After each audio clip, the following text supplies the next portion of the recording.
My father was born in 1915 in Hula, Norway. Hula in English translates to hell. He grew up on a farm, two other brothers, and the story I remember most, at 5 years old, he was hoeing potatoes. My grandfather was a very firm man, and my father ran away at age 12 and went whaling on a three-masted bark. And from then on in, he more or less just continued at sea. And the war, and that would be it. He had two brothers, an older one named Magnus, a younger one named Ivar. And they stayed home and farmed. When the Nazis invaded, my father was at sea. He was on the Todi Fagulon, and that was in South America. And the other two brothers and my grandfather got trapped in Norway. So my grandfather, he loaded everything they could into the car, even the pig, and anything usable that they could get in the car, they took. He burnt the farm, and my grandfather and my uncle Ivar went to the mountains for the resistance. The other brother, Magnus, he went Quisling, Nazi. And my father, he joined the Navy, and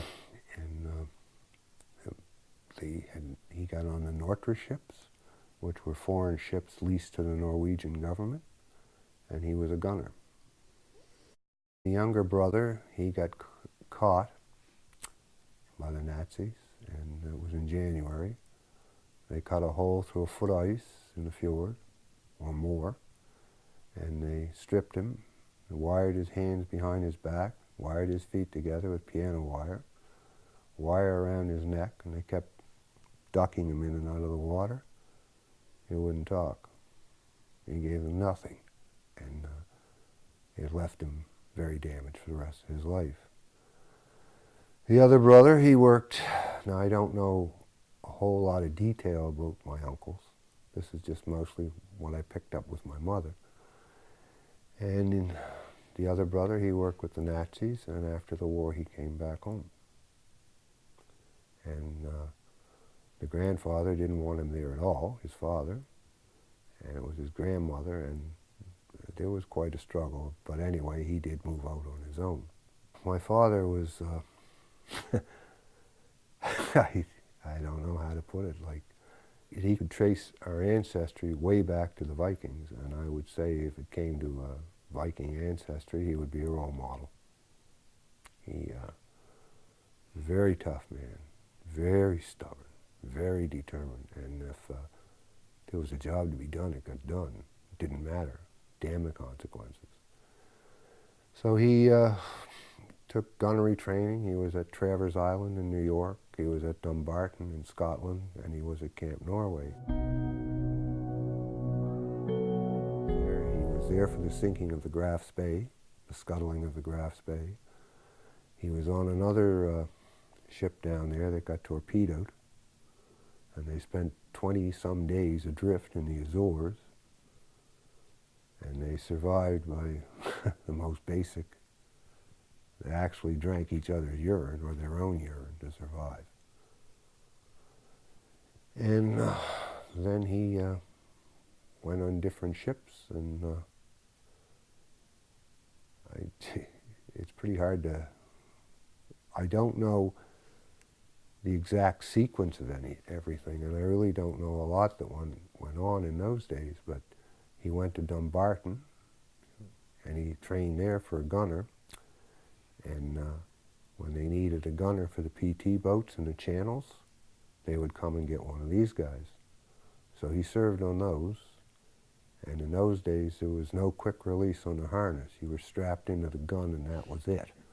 If the boat went down or somebody didn't have time to get you out, you went with the boat. My father immediately got into a discussion with the captain of the PT boat, because he was told that when they shot the planes down, that sometimes the pilot got out or survived and they would pick him up. And my father told him he was not going to pick up any Germans. He said, I joined the war to save Germans. So when planes got shot down, there were a few times that the pilot got out on the wing and on the tail, and my father just told the captain to look the other way. He was on some of the roughest convoys of the war. He was on the Murmansk convoy. He was on that one solid year without a break. And got to the point, his nerves went totally. They forcibly removed him from the guns, from his post, and they took him to hospital in Galveston, Texas. And I have all the documentation for this. 28 days he stayed in the hospital, and he got up and got dressed and told the doctor he was going. And the doctor says, well, you can't. He says, oh yeah. He says, I go. He says, I joined war, I killed German. He says, I know kill German here. In December 1942, I think, or 43, he was on a cargo ship. The name was Askild. And they left with a load from Sydney. And they ran into a hurricane off Newfoundland, 95 mile an hour to 100 mile an hour winds. And they got driven ashore, and the ship broke up. Well, they got off, I think 2 were lost, but the rest of the crew got off.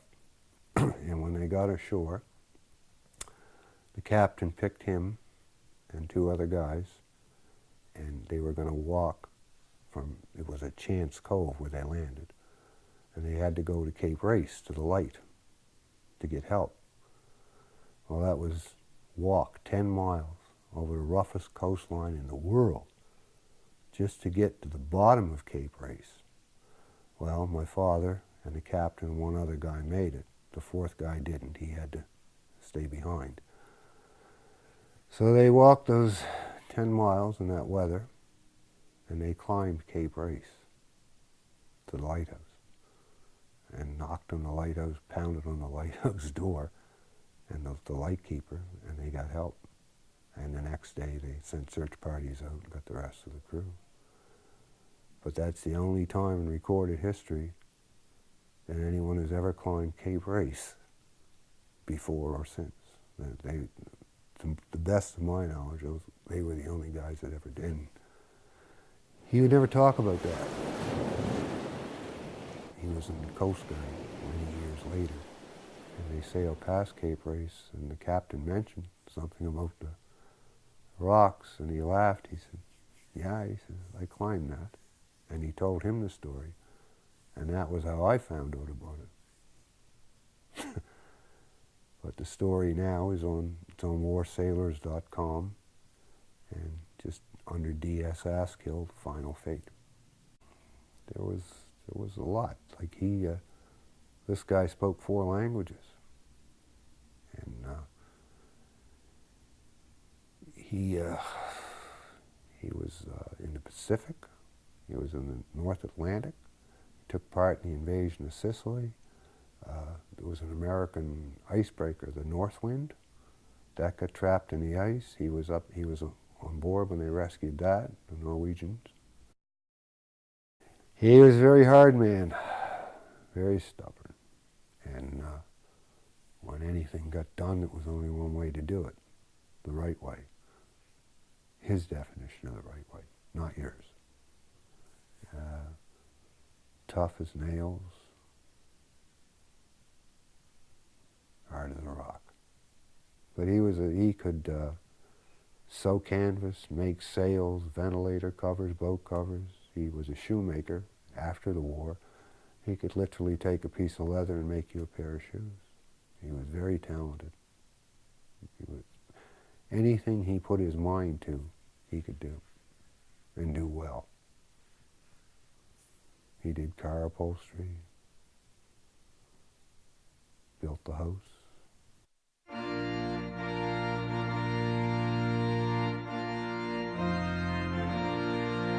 The Blue Skirt Waltz was playing. That's the story I got. My mother told me that, and he asked her to dance. Well, my mother, she was 4'10", and I guess when they used to dance polka, my father would just carry her. She couldn't touch the floor. But that's how they met at Camp Norway. And they got permission from the camp. He had to get permission from the camp commandant. And he got that, and they got married. And then after the war was over, he got discharged. And he came back to Lunenburg, and he worked in the shipyards for a bit. And then they went back to Norway. And I was born there. And but when they went back, there were still Germans in the mountains hiding. And my father and my grandfather would go out every night. They took nothing with them but a garrote and a knife. No guns. And my father often swore that if for what had happened to Ivar, his other brother, that if he ever got his hands on Magnus, it would be very short. So that's why my grandmother wanted him out. Like, he had PTSD very badly. He would wake up in the middle of the night screaming in one language or the other, and his hands would be up pulling the triggers on the gun. And he would actually sit down and get tears in his eyes about what happened to Ivar. But he never brought Magnus's name up either. And my mother always told me never to ask questions. But I believe he actually would have killed him. Like, they lost everything. And my grandfather, like I said, when he left the farm, he left nothing. It was scorched earth. So, I mean, after the war, he had to start all over again, let alone what they did to his brother, let alone what he saw in the war.